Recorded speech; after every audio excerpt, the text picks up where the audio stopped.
Party ప్రజలకు తీసుకోపోవాలి. ఎంతో మంది కార్యకర్తలు నిర్మాణమైన పార్టీ జనతా పార్టీ. భారతీయ జనతా పార్టీ కార్యకర్తల పార్టీ, ఒక వ్యక్తి మీద ఆధారపడిన పార్టీ కాదు. ఒక చిన్న మీకు విషయం చెప్పి 2 నిమిషాలు ముగిస్తాను మీకు. గతంలో జనసంఘ్లో బలరాజ్ మాధవ్ గారు అని చాలా పెద్ద నాయకుడు. నెహ్రూ తర్వాత most popular leader in India. చాలా మంది తినకపోవచ్చు వాడు, కొత్త జనరేషన్. జనసంఘ్ నా వల్లే పెద్దగా అవుతుంది, నా వల్లే పెరిగింది అనుకునేటువంటి ఒకసారి జనసంఘ్ పార్టీ వారు చిన్న విషయం సస్పెండ్ అయ్యారు.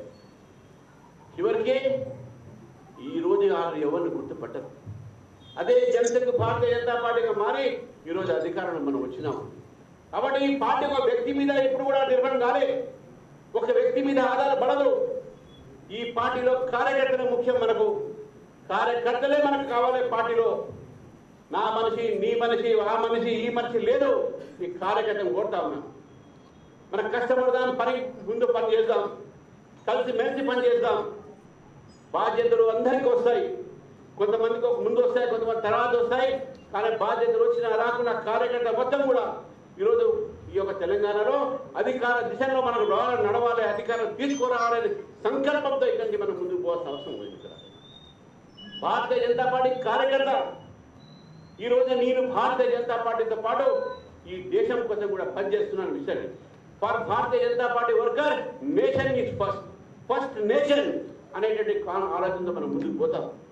కాబట్టి ఆ జాతీయ భావాలతో, రాజకీయ సంకల్పంతో ఈ యొక్క ఆవిర్భావ దినం నాడు తెలంగాణలో కార్యకర్తలందరూ కూడా పనిచేయాల్సిందిగా నేను కోరుతా ఉన్నాను. అందుకే మన చివరికి ఒక మాట చెప్తా ఉన్నాను. మంచి భవిష్యత్తు ఉంది తెలంగాణలో భారతీయ జనతా పార్టీకి. నిన్ననే ఖానాపూర్లో చైర్మన్ మనం గెలిచినాము. అయితే ఇక్కడ చాలామంది పత్రికా విలేకరులు మిత్రులు చాలామంది ఉన్నారు. మనం ఎక్కడ కూడా ఎవరితో కూడా పొత్తుతో పోవేది లేదు అని చెప్పేది కూడా స్పష్టం చేస్తా ఉన్నాను. భారతీయ జనతా పార్టీ డెఫినెట్గా పెరిగి స్వతహాగానే అధికారంలో వస్తుంది. రేపు జిహెచ్ఎంసీ ఎన్నికలైనా సరే బీజేపీ ఒంటరిగా పోరాడుతుంది. జిహెచ్ఎంసీ 3 మేయర్లు కూడా బీజేపీకి కైవసం చేస్తుంది. అయితే స్థానికమైన పరిస్థితుల్లో కొంతమంది మనకు సపోర్ట్ చేసిండొచ్చు. అది మాత్రం అలయన్స్ కాదు. అది కేవలం లోకల్ కండిషన్స్లో అక్కడ ఇండివిజువల్గా తీసుకున్న డిసిషన్ మాత్రమే. ఎందుకంటే ఒక పార్టీ పూర్తిగా మనకు సపోర్ట్ చేయలేదు. కొంతమంది అటు చేశారు, ఇటు చేశారు. కానీ ఈ సందర్భంగా అన్ని పార్టీలను అడుగుతా ఉన్నాను. ఆదిలాబాద్లో, కామారెడ్డిలో, రాయకల్లో అనేక ప్రాంతాల్లో భారతీయ జనతా పార్టీ సింగిల్ లార్జెస్ట్ పార్టీగా చైర్మన్, మేయర్ అయ్యే సమయంలో మనల్ని ఓడగొట్టడానికి, బీజేపీకి ఓడగొట్టడానికి ఎంఐఎం, కాంగ్రెస్, బీఆర్ఎస్ కలిసి బీజేపీని ఓడించినట్టు సంఘటన గుర్తుపెట్టుకోవాలి తెలంగాణ ప్రజలు కూడా. ఈ 3 పార్టీలు కూడా బీజేపీని పెరగకుండా చేసే ప్రయత్నం చేస్తున్నారు. కాబట్టి భారతీయ జనతా పార్టీ ఇది no record force with record with Telangana. కాబట్టి భారతీయ జనతా పార్టీ యొక్క ఏదో అనేక మంది త్యాగాన్ని మనం గుర్తు చేసుకొని అటల్ బిహారీ వాజ్పేయి, లాల్ కృష్ణ అద్వానీ అనేటువంటి ఒక నాయకులు కూడా మనం ఆదర్శంగా తీసుకొని, శ్యామప్రసాద్ ముఖర్జీ, దీన్ దయాళ్ ఉపాధ్యాయ్, అసలు మన ఒక ఆలోచనలోనే అంత్యోదయ ఉన్నది. బడుగు బలహీన వర్గాల కోసం పనిచేయాలనే ఆలోచన, సబ్కా సాత్, సబ్కా వికాస్, సబ్కా ప్రయాస్, సబ్కా విశ్వాస్ అనేది సిద్ధాంతంతో మనం ముందుకు పోవాలని చెప్పిగా కార్యకర్తలు కోరుతూ, అందరి కార్యకర్తలు మనం కోరుతున్నాం. మన ముందున్నటువంటి సమయాన్ని, మన కార్యక్రమాన్ని ముందుకు తీసుకుపోయి మనం డెఫినెట్గా భారతీయ జనతా పార్టీని తెలంగాణలో అధికారంలో తీసుకువస్తామని చెప్పేసి నాకు నమ్మకం ఉంది పూర్తిగా. కానీ ఒకటే, చివరికి no one is above party కన్నా పెద్ద ఎవరు లేరు. ఈవెన్ నేను కూడా ఈరోజు ఇక్కడ ఉంటే నీ కార్యకర్తని మాత్రమే. I'm only one among you and first among you. ఎవరు no one is above party. దయచేసి కార్యకర్తలకు అందరికీ నేను ఒకటే కోరుతున్నాను.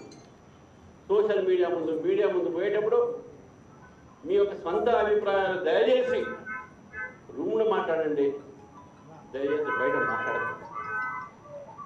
We will take serious action against those who are misusing the social media. తప్పకుండా దాని మీద యాక్షన్ ఉంటుంది. ఎవరైనా సరే, ఎంత పెద్దవాడైనా సరే, సోషల్ మీడియాలో ఒకరి మీద, నాయకుల మీద, కార్యకర్తల మీద, పార్టీ యొక్క అంశాలపైన, పార్టీ దీని మీద ఈరోజు వాళ్ళందరినీ కూడా మీరు చెప్తున్నాను ఈరోజు. ఎందుకంటే కష్టపడినటువంటి పార్టీ, కష్టపడి కార్యకర్తలు, నాయకులు ఈ విధంగా తీసుకొచ్చారు ఈ స్థాయి. ఇక్కడ నుంచి చూపెట్టిన అశోక్ దాదా గారు ఉన్నారు.